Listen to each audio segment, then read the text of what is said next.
I had always been a cautious kid, the kind who read the warnings on shampoo bottles and double-checked locks before bed. So when my parents hired a new babysitter, I was nervous in a way that I can't quite explain. Her name was Lydia, though everyone called her Miss Lydia. She was quiet and pale, with long black hair that always seemed to fall perfectly over her shoulders. She smelled faintly of powder and old books, and her smile never quite reached her eyes.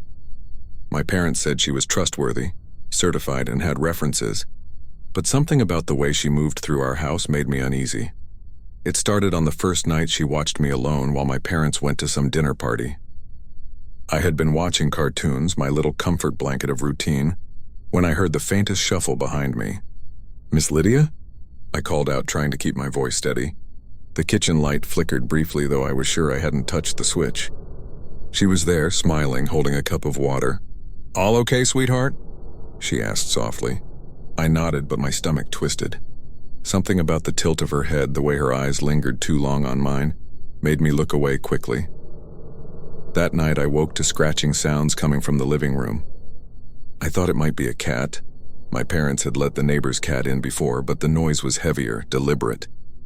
I crept toward the staircase, hugging my blanket. "Miss Lydia?" I whispered. There was no answer. When I peeked around the corner, I saw her silhouette standing perfectly still in the middle of the living room, as if waiting for me to notice her. The clock ticked loudly. It was past midnight. When I blinked, she was gone. I ran back to my room, heart hammering. The following nights were worse. Every time I turned on a light, it flickered. Every shadow seemed to stretch toward me unnaturally. Miss Lydia's presence was everywhere, even when she wasn't in the room. I would hear her humming softly while I tried to fall asleep, though I knew she had gone to the kitchen or outside. Sometimes I would wake to find my toys rearranged in strange patterns, or the curtains drawn when I was sure I had left them open. I tried telling myself I was imagining it. I was just a kid. But then came the whispers. At first, they were barely audible, just a faint shh or a sigh in the corner of the room. Then it became my name, drawn out slowly, almost teasingly. "Emily, Emily." I never saw her lips move, but the voice was unmistakable. I tried to run to my parents, but they always seemed to be gone for longer than they said they would. And Miss Lydia? She never left. Not really. Sometimes I would find her in the same spot in the living room, staring at the wall like it was a window into somewhere else. She never blinked. One night I woke to the sound of footsteps in the attic. My parents were away again, and I had decided to stay in bed, too afraid to investigate. The footsteps stopped directly above my room. My ceiling creaked under the weight, and then a soft, deliberate tapping began, like fingernails tracing the wood. I held my breath, frozen. The tapping grew louder, faster, then stopped abruptly. I thought it was over, until a whisper came through the floorboards. "Come see." I couldn't move. I wanted to scream, but my voice caught in my throat. The door to my room slowly creaked open on its own. I could see her figure standing in the hall, the light from the living room casting her shadow across the carpet. Her smile was wider now, unnatural, almost impossibly stretched across her face. "It's time," she said, and the word felt like ice sliding down my spine. I ran faster than I ever thought I could. Downstairs, the front door was locked and the keys weren't on the hook. My heart pounded. I was sure I was trapped. And then I realized the stairs behind me weren't empty. Every step I had taken, she had followed. But when I spun around, she wasn't there. Only her laughter, faint and high-pitched, echoing off the walls. I tried every window, every door. Nothing budged. And all the while that soft hum continued, "Emily, Emily," days blurred together. I stopped watching the clock. It didn't seem to matter. I avoided the living room, the kitchen, the attic. But she was everywhere. The smell of her powder and old books lingered even when she wasn't in the house. She would appear suddenly, sometimes standing at the end of the hall, sometimes just behind me when I brushed my teeth. Always silent, always smiling, always there. One evening I dared to ask her why she never left. "Miss Lydia, why don't you go home?" I whispered. Her eyes met mine, and for the first time I felt something like anger or hunger behind her gaze. "Home?" she said softly, tilting her head. "This is my home. You've invited me in." I didn't understand.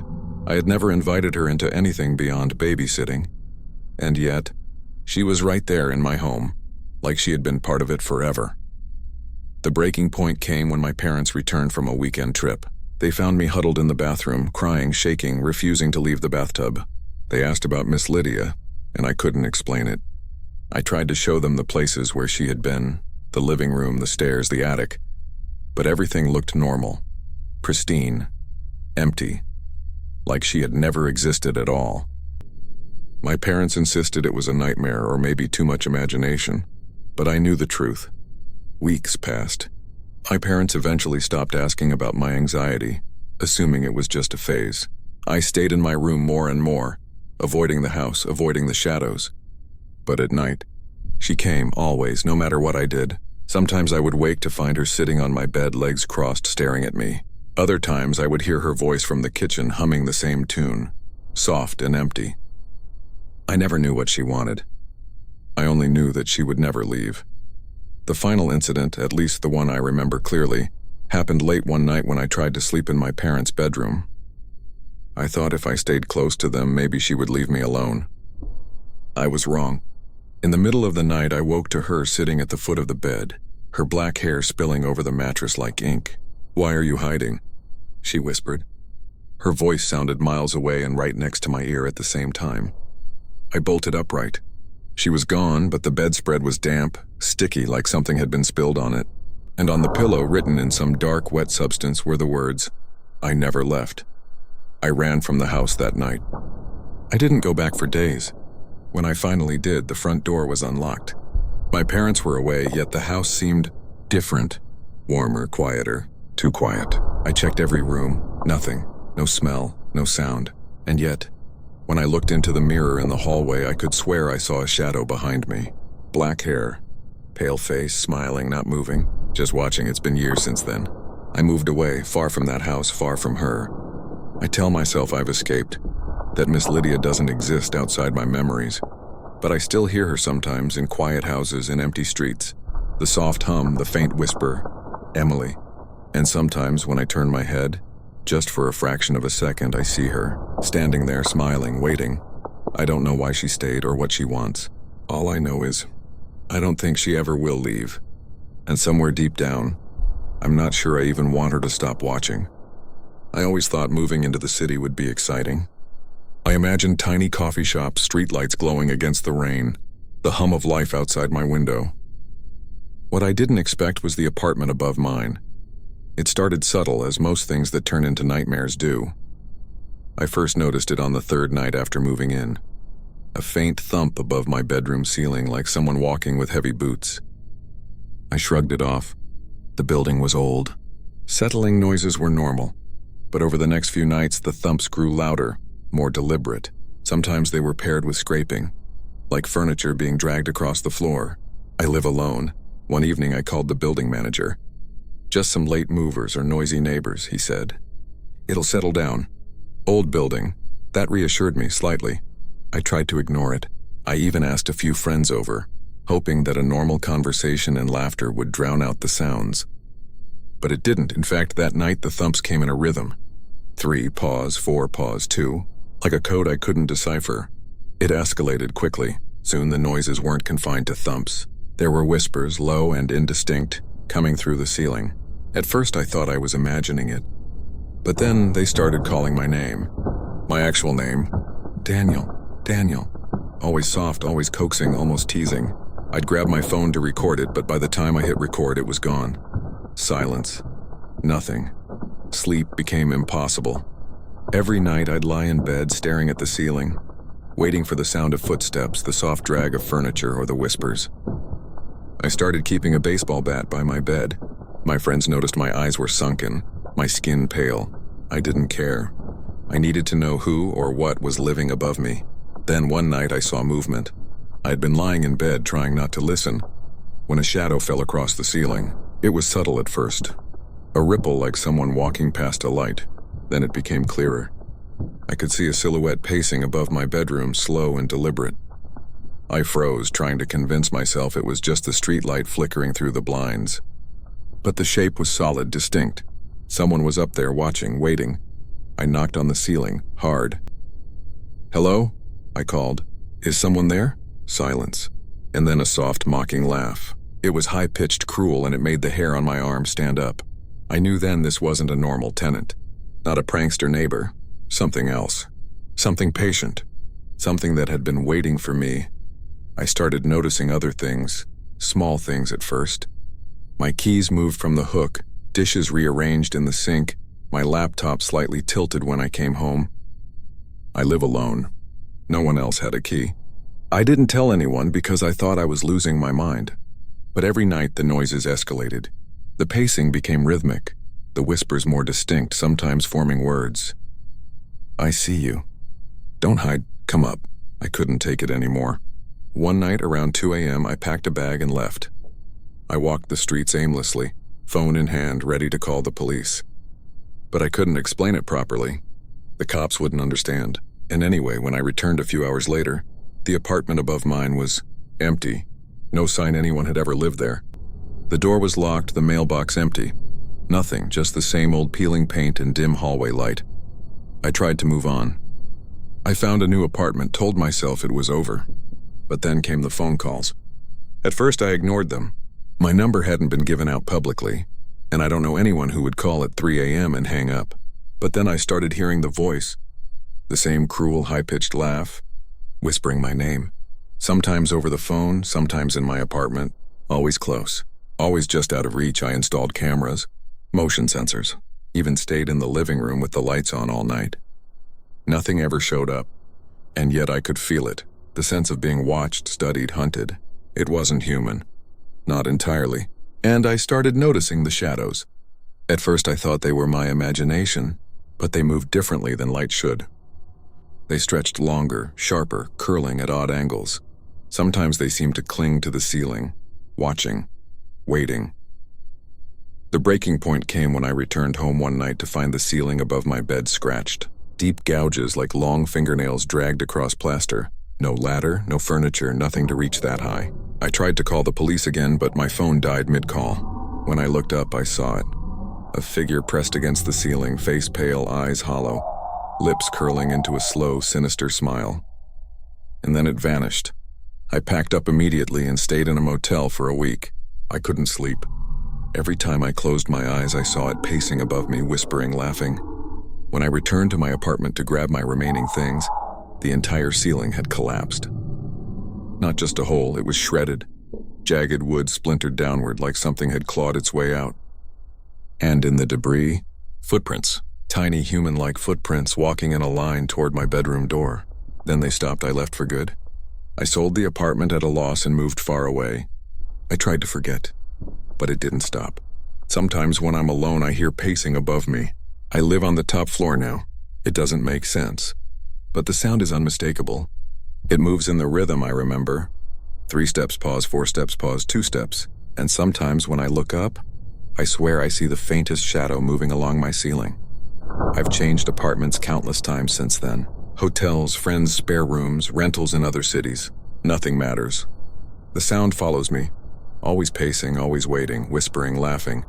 And when I'm alone, I can feel it just above me, breathing down through the ceiling, patient, deliberate, knowing my every move. I don't know what it wants. I don't know why it follows.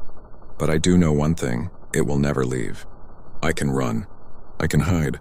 But it will be there, pacing above me, whispering my name in the darkness. And maybe, one day, it will come down. I work the night shift at a small, run-down motel on the edge of town. It's the kind of place that thrives on transient travelers, truckers, drifters, people with no one to notice if they check in or disappear. I've been at this job for almost 6 months, and I've learned the routine well. It's quiet, predictable, until room 6. The first time I noticed something was wrong with room 6, a man had just checked in. He was polite, soft-spoken, didn't ask many questions. The room was at the far end of the hall, carpet faded and peeling wallpaper clinging to the walls. I handed him the keys and watched him disappear down the corridor. That night I thought I heard whispering coming from the room. I shrugged it off. Old buildings creak, pipes hiss, people talk in their sleep. Nothing unusual. It started gradually. First, I would see the reflection of someone in the lobby window, someone standing in the corner behind me. But when I turned, there was no one. I chalked it up to exhaustion. But then came the knocks. Light at first, just above a whisper of sound like fingernails tapping on the door of room 6. I would check. Empty. No guests, no one. I started writing it off as stress, though I couldn't shake the feeling that someone or something was watching me. The next week, I checked the guest logs. Room 6 had been empty for months, yet every night I heard it. Scratching, murmurs, low laughter. Once, I swore I saw someone move in the cracked mirror of the hallway. A figure standing just behind my reflection, pale and twisted, staring with hollow eyes. I spun around, nothing. Empty hallway. No footprints, no luggage, no sign anyone had been there. I started avoiding the room entirely. I told myself it was my imagination, that it was just a combination of loneliness, exhaustion, and the flickering fluorescent lights. But the room had a way of drawing me in. Every time I walked past it, I felt something. A chill that traveled up my spine. A subtle tug at the back of my mind, as if the room itself wanted me to enter. One night, curiosity won. I had the keys in my hand, I don't know why, I just did, and I unlocked the door. The room smelled old, musty, like damp carpet and decayed wood. The bed was unmade, though no one had checked in for weeks. The mirror above the dresser caught my eye. It was cracked at the corner, the glass spider webbing like frost on a window. I leaned closer, and then I saw it. At first it was subtle. A shadow flickered across the reflection. A man, no, not a man. Something thinner, taller, impossible. Its head tilted in a way a human couldn't. Its eyes were dark hollows, and it was smiling. Slowly, deliberately, it raised a hand and waved. I froze. My heart was pounding so hard I thought it might burst. I blinked. It was gone. I thought I was hallucinating. I tried to rationalize it. The motel had wiring issues. The lights flickered constantly. The reflection must have been a trick, a distorted shadow. But deep down I knew it wasn't. Something was in that room. Something that had been waiting. I started taking notes, documenting every oddity. The knocking on the door that would start precisely at 2:13 a.m. The whispers of my name, soft and deliberate. The way the mirror seemed to warp at the edges, stretching the reflection unnaturally. Every night the sense of being watched grew stronger. I would check the room after each shift, flashlight in hand, but it was always empty. Always silent, always. Waiting. Then came the screams. One night I was checking in a new guest when I heard it, sharp guttural coming from the end of the hall. My stomach dropped. It sounded like someone being torn apart, screaming in terror, begging for help. I grabbed the keys and ran down the corridor. Room 6. I flung the door open, empty. Nothing, not a single trace of anyone. The air was thick, almost viscous, and the room smelled of iron, blood, and rot. My flashlight flickered, and in the mirror I saw it again. This time it was closer. Its face pressed against the glass, pale and thin. Eyes wide with a madness I cannot describe. Its mouth stretched unnaturally, forming words I could hear in my head rather than out loud. "You're next." I stumbled back, my knees hitting the floor. When I looked again, it was gone. The mirror reflected only the empty room, the cracked glass, my own terrified face. I called the police. They came, of course, laughed politely when I told them it was probably just stress or a prank. No one had ever been in the room, they said. The place was abandoned, they left. I stayed behind, staring at room 6, shaking. After that night, things escalated further. Objects in the room began moving on their own. Towels folded themselves, drawers opened and slammed shut. The mirror seemed alive. It didn't just reflect reality anymore, it added things, small changes at first. A shadow here, a hand there. Then it began showing me scenes I hadn't seen, people I didn't know. Moments I couldn't place in time. Scenes of terror, of screaming, of blood pooling across floors. I stopped sleeping. I stopped eating. I stayed awake in the lobby, flashlight clutched to my chest, staring at the dark door at the end of the hall. And every night it came closer. Not physically, but in my mind. I could feel it pressing against me, trying to enter, trying to pull me in. I started seeing it outside the motel, in reflections on windows, on my phone screen, in the rearview mirror of my car. Always there. Waiting, smiling, whispering. Finally, I couldn't take it. I had to leave, had to get away. I packed my things in the middle of the night, leaving a note for the new manager. As I walked past room 6 one last time, I swore I saw it standing in the reflection of the glass door. Its hollow eyes boring into mine, its mouth opening wider than possible, forming a smile that was both invitation and threat. I ran. I drove as far as I could, never looking back. I moved cities, changed jobs, even changed my appearance. But sometimes I see it. In a reflection at the grocery store, In the bathroom at night on my computer screen, I can feel it smiling at me, waiting. And I know deep down it's still in room 6, waiting. And I know one day if I ever let my guard down, it will come for me, because it doesn't just live in that room. It lives wherever I see myself, wherever I reflect, and the next time I catch its gaze, I might not come back.